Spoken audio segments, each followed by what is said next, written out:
Hey, everybody. The Mike Wagner Show is powered by Sonic Web Studios. Hi, this is Mia Mosensia, also known as Mia No Time for Love. Check out my latest book, Missing, available on Amazon. The Mike Wagner Show, also brought to you by The Sweet Psalmist by Serena Wagner, available on Amazon, highlighting the Book of David.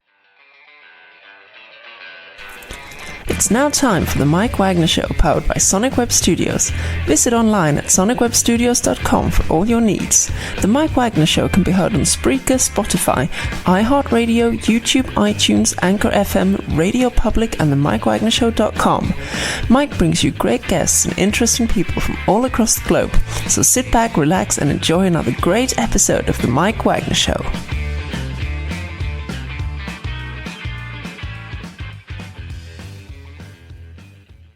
Mike from the Mike Wagner Show, powered by Sonic Web Studios, brought to you by our official sponsor of the Mike Wagner Show, international warring author Mia Mosensia, Missing, available on Amazon, paperback and ebook, coming soon, Missing 2, Double the Suspense, Double the Fun. Check it out on Amazon.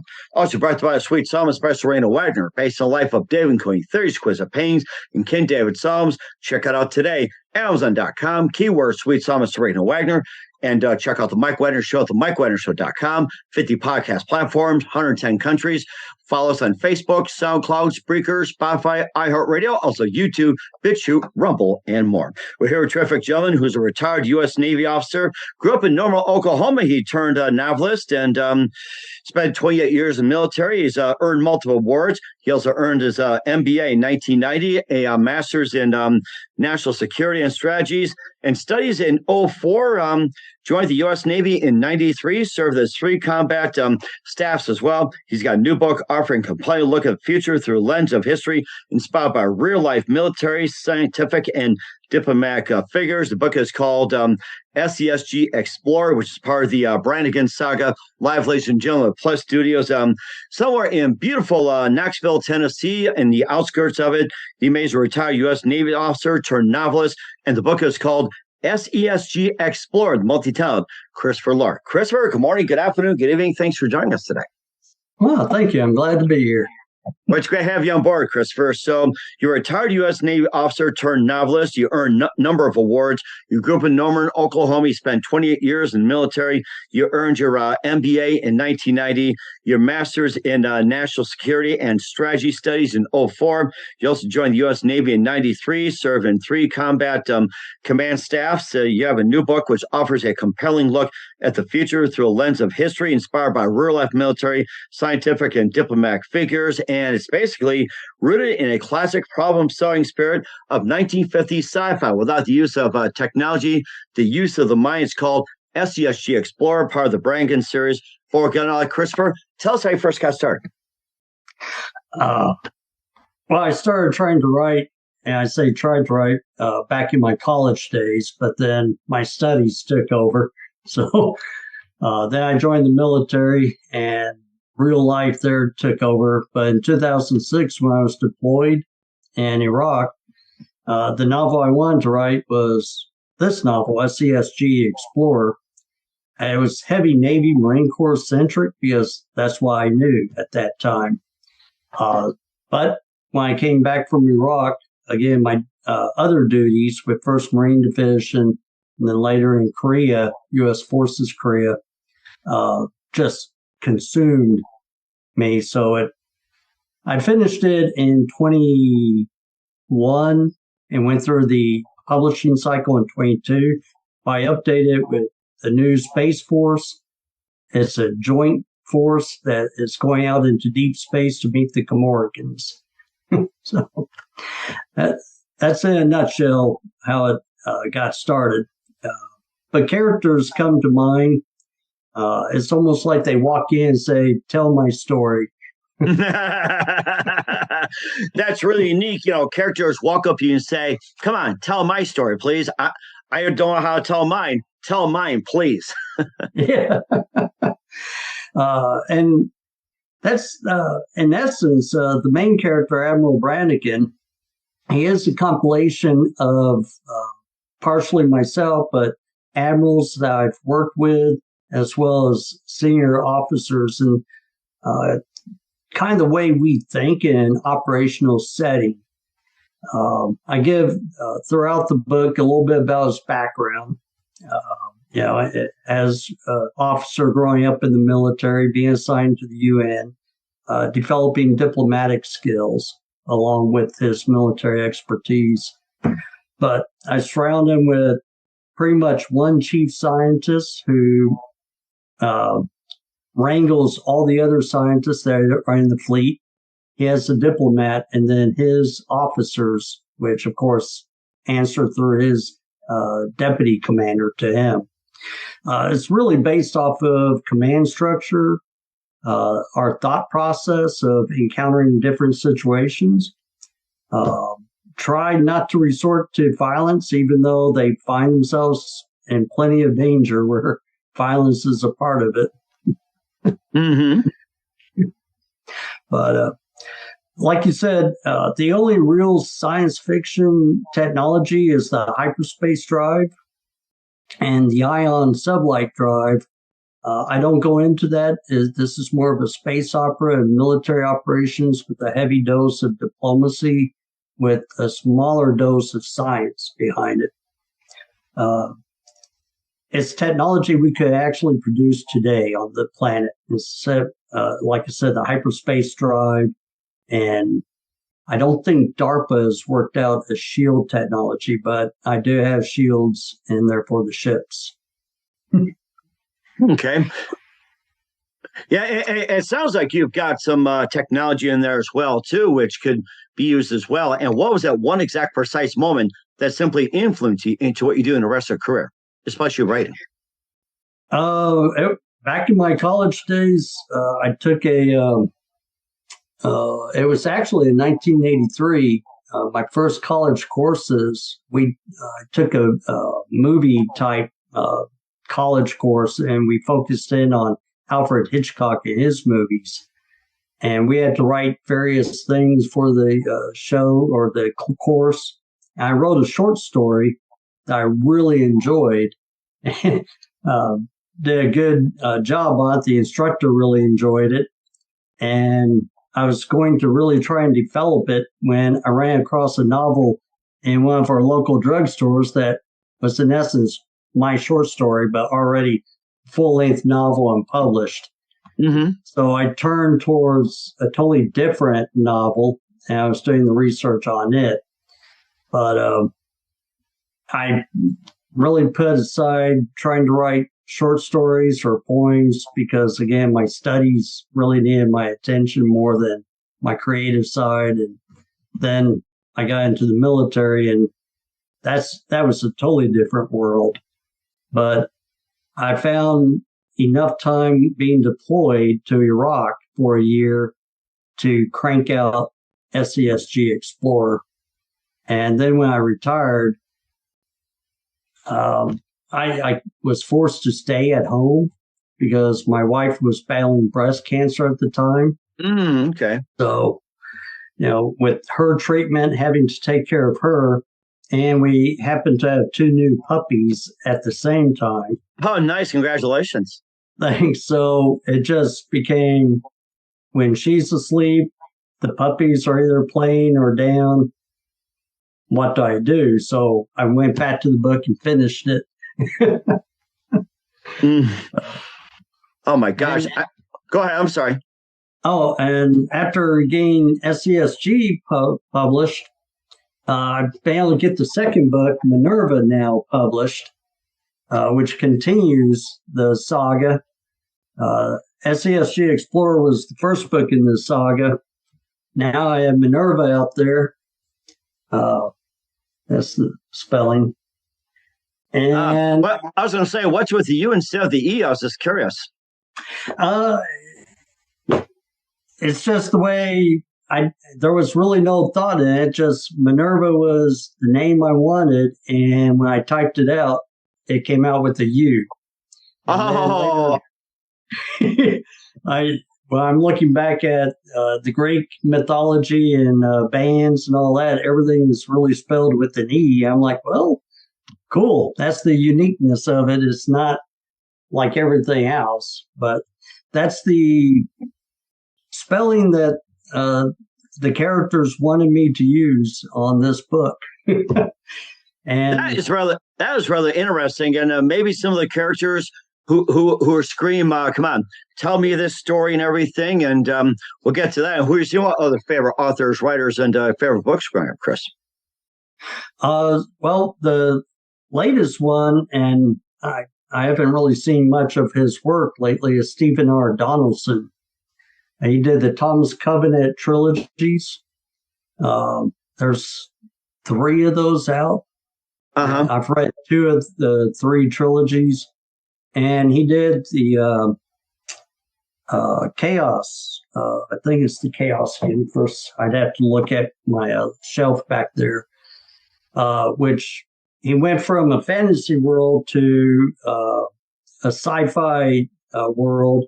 And the way he worked in there, he took from Norse mythos and kind of twisted that over into a sci-fi type storytelling. And it was very intriguing. And that also kind of helped formulate some of what I was doing with the saga in there. There's only one area that I recall him really delving into science, so to speak, and that was when he was doing a brain mapping and on a person to control her to do whatever the bad guy who kind of turns into an anti-hero.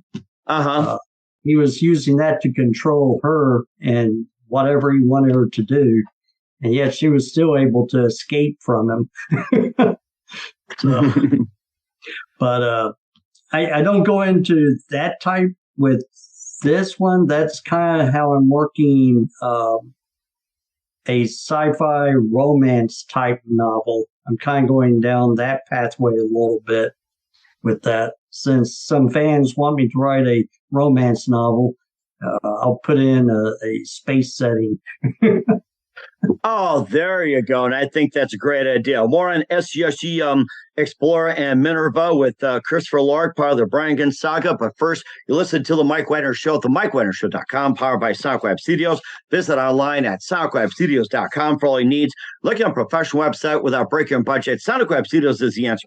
SonicWeb Studios offers fast, affordable custom web designs that blow the competition away. Call today, 1-800-303-3960. It's 1-800-303-3960. Or email to support@sonicwebstudios.com. Mention the Mike Wagner Show. Get 20% off your first project. Sonic Web Studios. Take your image to the next level. Also, time to give an official shout out to our official sponsor of the Mike Wagner Show, international warring author Mia Molson-Zia. If you love fast-paced mysteries, you love Missing by Mia Molson-Zia. Available on Amazon in paperback and ebook. Missing is fast-paced and intriguing with an unforgettable twist. Takes place in 4 countries, 2 strangers, 1 target, where truth is illusion and those will be the first go missing. It's available on Amazon on paperback and ebook. Missing by Mia Molson-Zia's got great reviews. And Eva Levin and George by Howard Celebrity, including Joanna Cassie, Forrest Riley, and many others. So grab your copy today of Furco's Missing by Mia Molson-Zia, available on Amazon. Coming soon, Missing 2, Double the Suspense, Double the Fun. Check it out on Amazon. Also brought to you by Sweet Psalmist by Serena Wagner, based on the life of Dave, including 30 Quiz of Pains and King David's Psalms. And Sweet Psalmist gives a new perspective of David through the Psalms he wrote as the time of shipwreck started and complicated yet eternal relationship with King Saul. It's the story of love, betrayal, repentance, hope, and more. Check out the Sweet Psalmist by Serena Wagner on Amazon. Keyword Sweet Psalmist Serena Wagner. Also, check out the Mike Wagner Show at themikewagnershow.com. 50 podcast platforms, 110 countries. Tickets with you on any mobile device. Follow us on Facebook, SoundCloud, Spreaker, iHeartRadio, also Apple Music, BitChute, Rumble, and more. And also LinkedIn, Twitter, and TikTok, Instagram. And for t-shirts, pop-out, throw pillows, tote bags, hoodies, Amazon.com. Check out the Mike Wagner Show podcast. And for more great gift ideas, go to Amazon.com/Mia Molson-Zia. Great books, merchandise, and more, and support the Mike Wagner Show on Anchor FM, PayPal, and the MikeWagnerShow.com. We're here with the amazing retired U.S. Navy officer turned novelist and earned numerous awards, Christopher Loric, here on the Mike Wagner Show with SESG Explorer, part of the Brannigan series, along with Minerva. Before getting back to those books, you had won a number of awards as well, too, and I'm trying to find a list here. You had so many, like with Defense Meritorious Service Medals 4 times, also named Marine Corps, and everything like that. I mean, you all got awards. Yeah, thank you. The Defense Meritorious Service Medals comes from my 3 combatant commands, U.S. Forces Korea, U.S. Strategic Command, U.S. Africa Command. And the last one was my last assignment with the NATO Headquarters for Transformation, where, how to explain that one?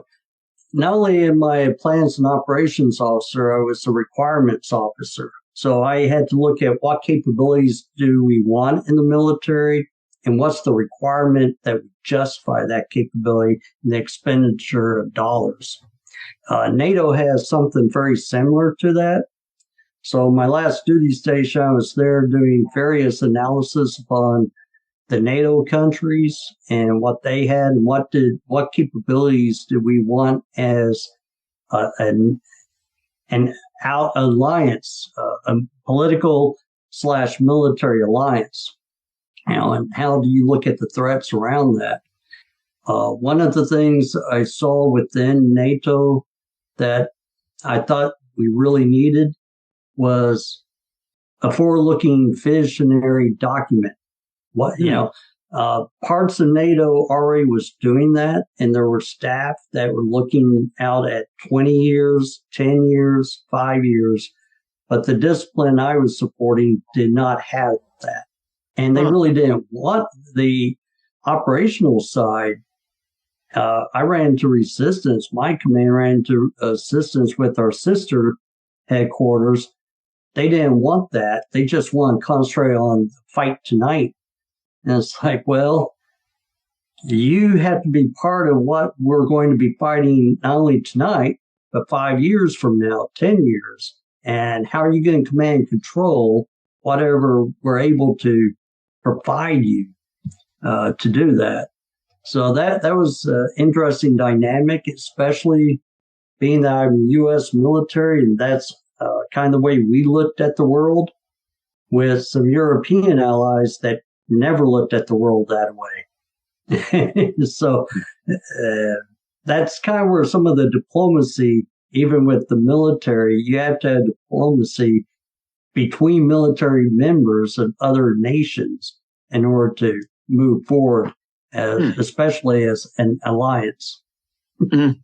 It made me think about the whole thing that the European allies have a different timetable, time set, mindset, and everything like that. You talked about, you having a 5-10 year plan, but they want 1 year right now, everything like that. That's where we got somehow butted heads. Was that the same system that the European allies had, that 1 year, 5 years, 10 years, or what was their time frame like? What was their version of it? It really depended more on which country we're talking to or where they were at. Again, SHAPE, or the operational side in Belgium, really were not looking at 5 or 10 years. They were looking more at, well, we could be in war right now. So, I'm more worried about what that is, or what operations they were actually supporting, because NATO is actually involved in several different operations around Europe. So they were just looking at primarily that, what's in front of them right now. And it was my command that was more of that visionary, what are we going to be facing? What logistics are going to have to be adjusted or created to support that future fight? And in a way, that's kind of what I am trying to address in Minerva. Admiral Brannigan gets back, and he has now met the Comoricans. He's been out there. So it's like, what capabilities do we need in order to counter what I now know is out there? And the diplomat, Michael Shea, is out there to try and find allies. But are they going to be able to actually communicate and figure out how are we going to work together, let alone what technology or capabilities they need? They're more basic than that. NATO has that era from the late 1940s that we have worked together. So we're kind of beyond those basics. But I find at times we fall back to the same basics. hmm And of course, what is other things that's lacking in international relations today, besides your typical communication barriers, language, and the persona and everything? And you mentioned there are conflicts. Like you visualize a year, 5 year, 10 years. They want it now and everything like that. And of course, Europe has been accustomed to war, constantly, especially what's happening Israel and Iran. So it's like now, bomb, bomb, bomb every single day. And right. And like I said, it really depends which country you're talking about. The UK and France, for centuries, have been a little bit forward thinking. What do we need? The great arms race, the battleship race from the 1890s to World War II. And that was trying to figure out how are we going to make the bigger, baddest battleship out there so nobody wants to contest with us. And that's just another form of an arms race that can bankrupt countries. Right. Yes. And I've read that. And I read that in reports as well, too, that, the U.S. would make all these, cutting edge technology, big bombers, big ships. But then after all, it's like in about 5-10 years become obsolete, and some don't even get off the ground. So, you build in a warehouse or garage, wherever it is, like it never gets out of there, it just sits. Right. And that was kind of Lockheed Martin back in the 1960s, looking at aircraft and what we were looking at. They were really forward thinking about technology and what the future could hold. And that's where now we get the stealth bomber and fighters and the F-35. All that really started in the 1960s, based off of, the first jets coming out of the 1950s. The men and women of that era were really, in my mind, forward-thinking people. And that's kind of how I'm trying to bring some of that into the novels. And that's where, SESG Explorer, the Admiral comes along, and there's already the 7-ship fleet in existence. And he does some revamping, which I just gave you the highlights of in the book, to revamp and bring more scientific capability to the fleet, because originally it was just heavy military with very little science and no diplomacy. The Admiral's like, but the mission is a diplomatic mission. I need a diplomat and a small staff. But he still was a heavy military presence because those are military ships going out. In Minerva, he's trying to now build a Earth fleet in order to take on the enemies that arose out of SESG Explorer. And I have a couple of discussions with the scientists about technology to make that fleet better, more capable, more effective in combat. And meanwhile, got other Earth expansion going on in Minerva, as well as a diplomat trying to find allies. A little bit more into that and kind of that, forward thinking. And in the background is the politics. Do we want to be isolationists? Do we want to expand? And how fast do we expand if we do? And I don't really hit on that heavily. It's just noise in the background that here's the military trying to develop capability with this political scene behind it. And that's, I find that happening in our world today, be it NATO, the EU, ASEAN, and the Pacific, allies. Everybody has their interests. And they want a piece of the pie, but they also have their interests, and that's where you get the conflicts. Mm-hmm. And do you think the human common sense and ingenuity still exists today? Hasn't gotten better? Has it stayed the same? Or do you think it's gotten worse? And are we relying too much on futuristic technology? Oh, I definitely think we're trying to rely too much on technology. We definitely do have I can't tie saying this country or that country is better. We do have creativity and innovation, and there are people actually doing great work in that. Do I think we have kind of slid down in our performance and creativity than the men and women of the early 1900s through 1970s? I think so. I think we are not as innovative or creative or imaginative as those folks are. But we do have that capability still. We do have the level of motivation somewhere among our populace that takes their work and builds on it and takes us even forward. I think looking at astrophysicists, for instance, and of course you had Einstein, you have Hawking's, and you have Brian Cox, who have taken the work of the giants before them, and now Stephen Hawking has passed on, but there's taking it, what's the next step?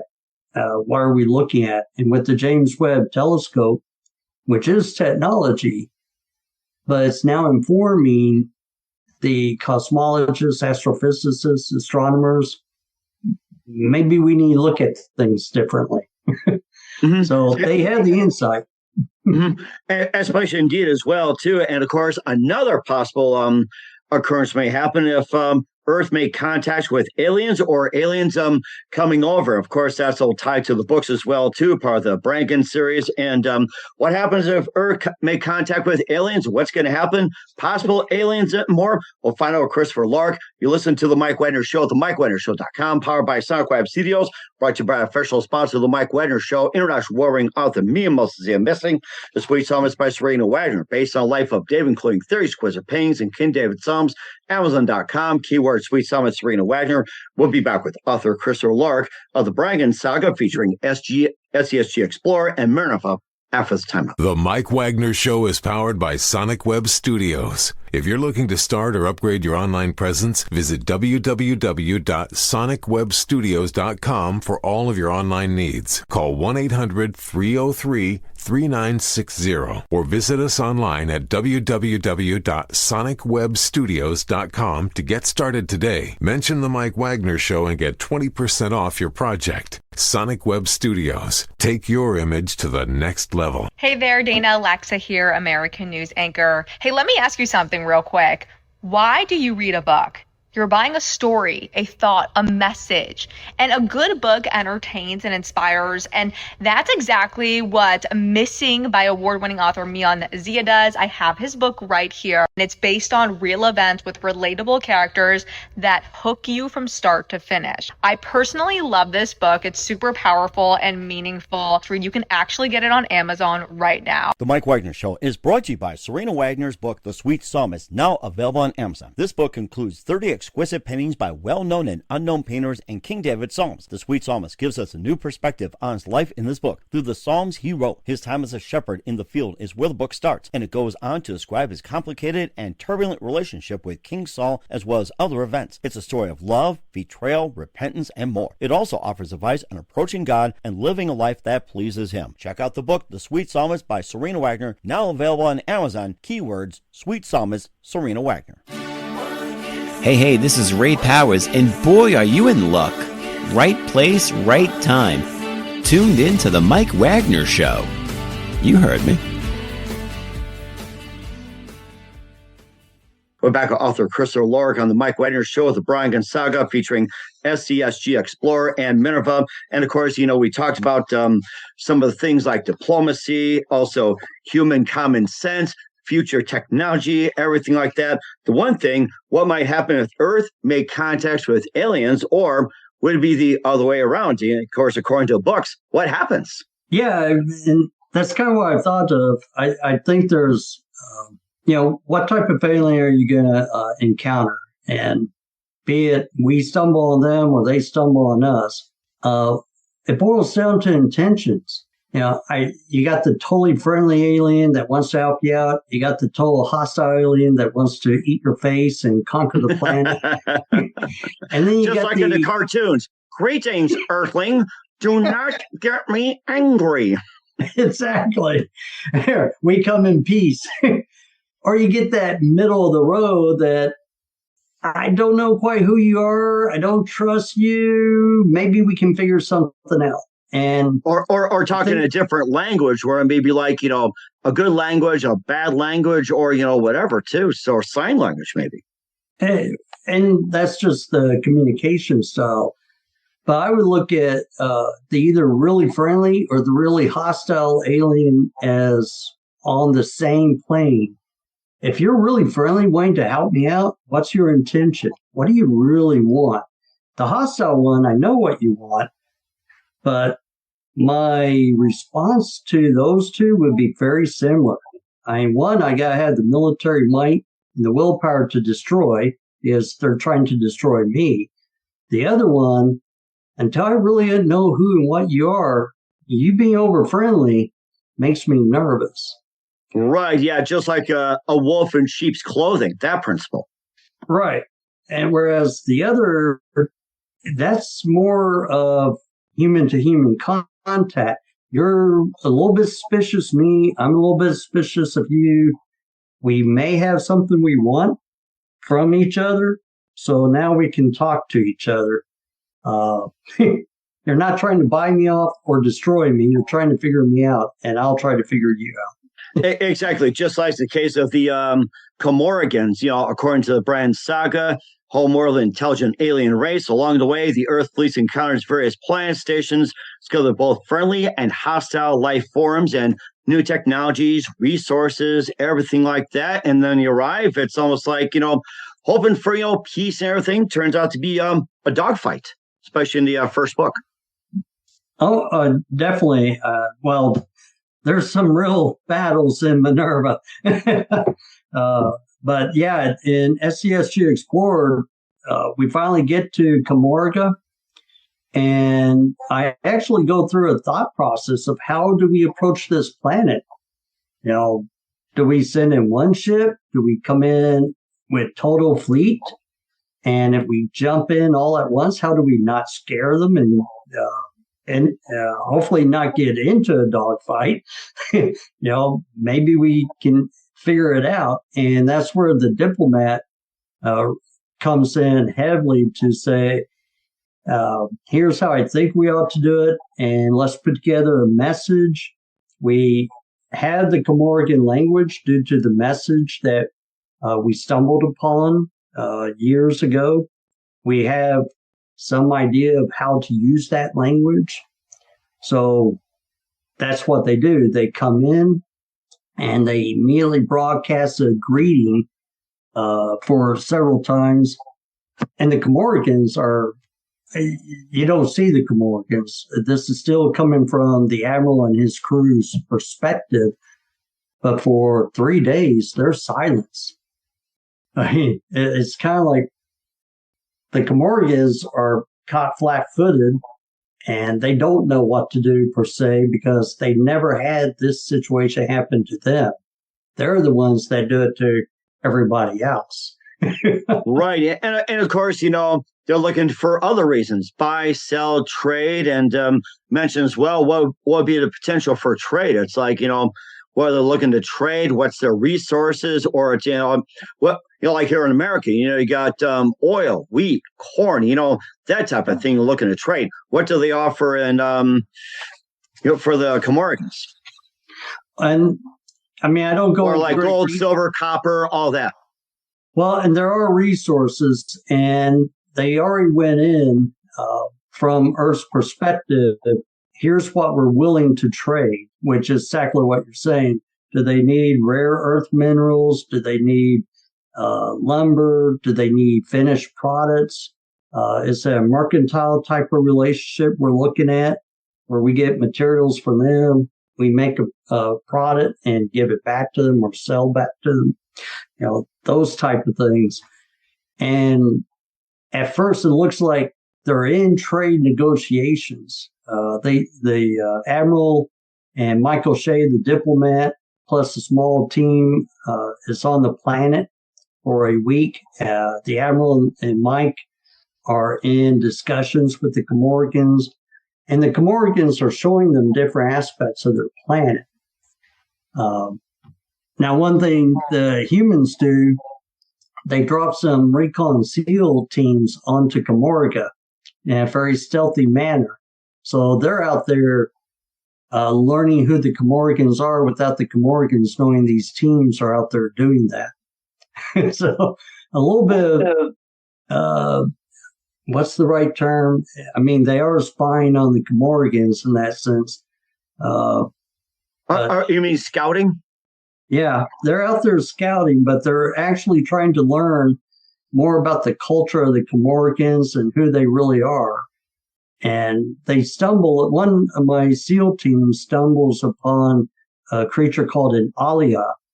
And they learn in a very brief moment of time a lot about the Comorgans and their relationship to other species in that part of the galaxy. So, okay, that sounds rather interesting. And do you think Comorga would be considered like an Atlantis, or was it Wakanda? I think from the Marvel series, or would be like a Star Wars type of setting? I would definitely stay away from MCU. That's not what Comorga is. Comorga is really a planet of a species. It's in the other room. I did a hand drawing of a Comorgan. They're a three-legged critter.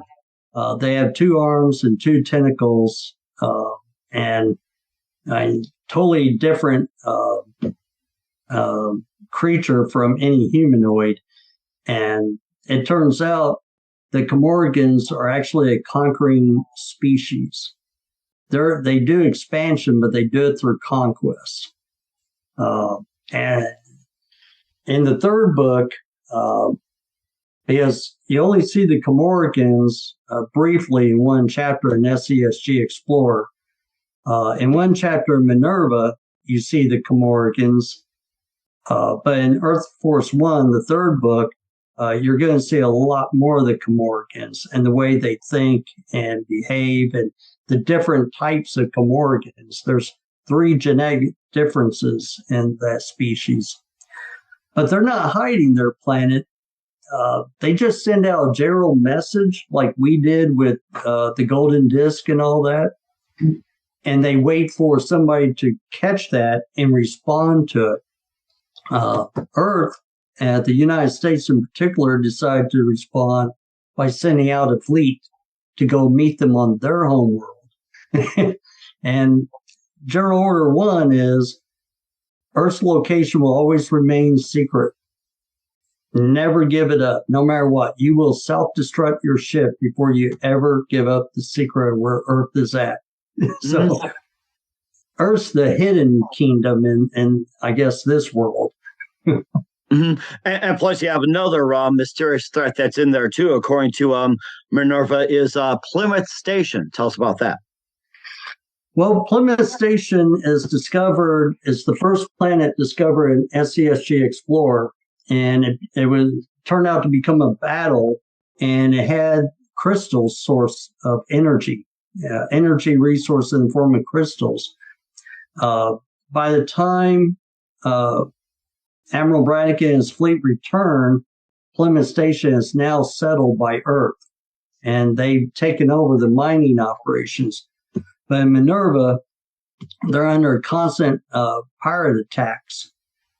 But there's a space station called Zeta Station in SESG Explorer that sent out a message, and Explorer, the strike group, got attacked by them. And that's the unknown threat that Paul Connington in Explorer has given us another strike group in Minerva to go find them and eliminate them as being a threat. And so that's kind of one of the parallel stories going on in Minerva. You have Commodore Kirby out to destroy pirates. You have General Connington out to find and eliminate this threat. You have Michael Shea out to find allies. And then you have Admiral Brannigan back around Earth building this fleet, as well as managing all these operations. And then the operations officer from SESG Explorer, Captain Lindsay, she has a mission to establish a new colony on another planet and go out and support the diplomat after that. So got a lot of things going on in Minerva. And I will say General Connington does finally find that unknown threat, and he's trying to resolve it, but he does resolve it. Just how? Please read the book. Exactly. If you want to find out more, where can we find all your books at, Chris? You can find them on the online bookstores, but my website, ChristopherLoric.com, has the four major, under each book, the two books, I have the buttons to the major online stores that you can get them, like Amazon, Barnes & Noble, Books A Million, and Bookshop. But yeah, ChristopherLoric.com, my website. You go to the books, and there they both are. I have an events page, like this weekend, the 11th, 12th, 13th. I'll be at the Knoxville Convention Center during Fanboy Comic Con, where big names, celebrities are going to be there, like Gene Simmons, Billy D. Williams, William Shatner, Will Wheaton. I keep forgetting her name. The one who was the captain of the Voyager. Oh, William Shatner. Yeah, but no, he was. Or George. Not Nimoy. George Takei or something like that. Oh no! This is the TV series Voyager. Oh gosh. I'll have it here shortly. Yeah, because I was trying to think along those lines. It's been a while since I've watched it, but I'm sure we'll come up with it as well, too. We're here with the amazing multi-talented author Christopher Loric of the Brannigan Saga, featuring SESG Explorer Minerva here on the Mike Wagner Show. Just a few more things, Chris. What can we expect me 2025 and beyond? Helen Hunt will be there. Golly, what? So, after I get back from the show, I'll be working on the third book in the Brannigan Saga, as well as my sci-fi romance. I'm doing both of them at the same time, which is kind of funny because I got, Kate McGrew, that's her name. Kate McGrew, that's the name. Uh-huh. I'm obviously keeping them separate, but I'm wanting to get them out, I hope, next year. I'm rolling pretty good with the third book of the Brannigan Saga. Sadly, the Comorgans have come to me and said, we want to be part of the story more. And they're trying to educate me on their rank structure and their military command system. So that way I can write it down, be informative on that. And then I have the other aliens in Earth Force One that are part of it. So hopefully in 26, I can get that out the door and publish along with the other novel.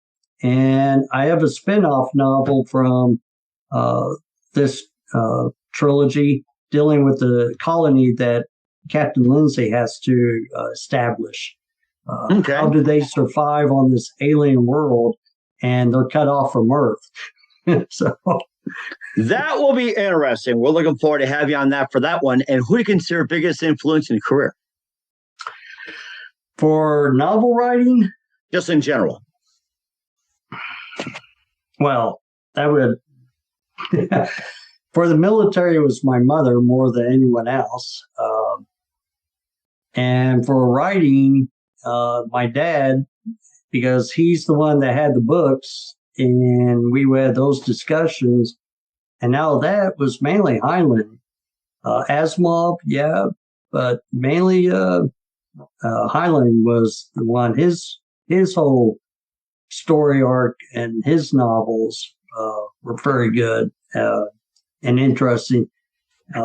Starship Trooper, the book, not the movie, I'm trying to figure out how to work in some form of armor into my stories that makes sense. SESG Explorer, I don't really describe it, but they have armor that are space suits. Minerva, it turns out that type of armor proves to be a major vulnerability to the Earthmen. So in Minerva, Admiral Brannigan goes, and I introduce a fictitious company to develop armor. He goes with very narrow guidelines for them to develop new armor for all the men and women of the military, because he doesn't want the casualties that he has just recently taken. He wants to eliminate casualties. Mm-hmm. So I'm going to, if I do another offshoot from SESG Explorer, you'll see more about the armor that's in SESG Explorer and that's in Minerva. But then you'll see it evolve as well, because that would be centering around a galactic marine and his career from the time he's joined SESG Explorer to some point in the future, and how they redesigned the entire armor to protect all the Guardians and the Galactic Marines, and what that means. I introduced the Space Marshals in the second book, and the way politics play there, they were kind of leeching off the military, but Brannigan solves that problem. And because they're still under his budget, he decides they're going to have better armor than what they currently have. Yes. Okay. They're a small team doing law enforcement in the system. They need to live. Oh, yeah. And we're certainly looking forward to that. And what's the best advice you can give to anybody at this point? Look how you can serve your country from more of an altruistic side. Not, what does the military provide me? Well, the U.S. military has a lot of great benefits, but do you join for the benefits, or do you serve the Republic? Are you out to make sure our Republic stays alive and well? That can be service in the military, the diplomatic corps, or any of the sciences.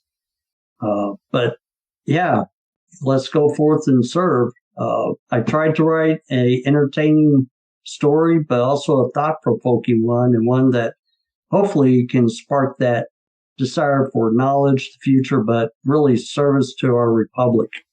Mm-hmm. And I think that's really important as well, too. You got some great advice. We're here with author Christopher Loric of the Brannigan Saga, featuring SESG Explorer and Minerva here on the Mike Wagner Show. Chris, a very big thank you for your time. You've been absolutely amazing. Looking forward to it soon. Learned a lot. Keep us up to date. Keep in touch. Glad to have you back. What's your website? How do people contact you? Where can people purchase or check out your books? Again, ChristopherLoric.com. You can contact me through there. And there's also the bookstores that are there. And I try to keep the event page up to par, so you can meet me at conventions. We will certainly do that as well. Once again, Christopher, very big thank you for your time. You've been absolutely fantastic. Looking forward to having you soon. Keep us up to date. Keep in touch. Glad to have you back. We wish you all the best. And Christopher, you definitely have a great future ahead. Great. Thank you. You too. The Mike Wagner Show is powered by Sonic Web Studios. If you're looking to start or upgrade your online presence, visit www.sonicwebstudios.com for all of your online needs. Call 1-800-303-3960 or visit us online at www.sonicwebstudios.com to get started today. Mention the Mike Wagner Show and get 20% off your project. Sonic Web Studios. Take your image to the next level. Hey there, Dana Alexa here, American news anchor. Hey, let me ask you something real quick. Why do you read a book?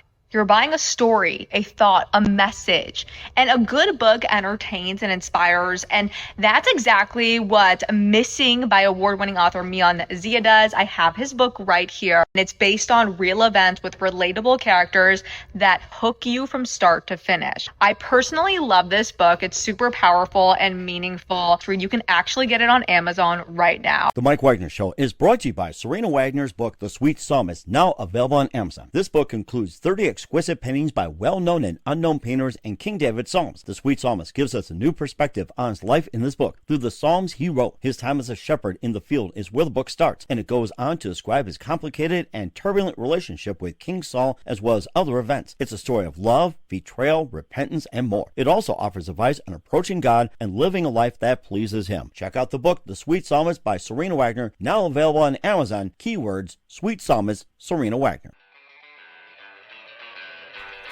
Thanks for listening to the Mike Wagner Show, powered by Sonic Web Studios. Visit online at sonicwebstudios.com for all your needs.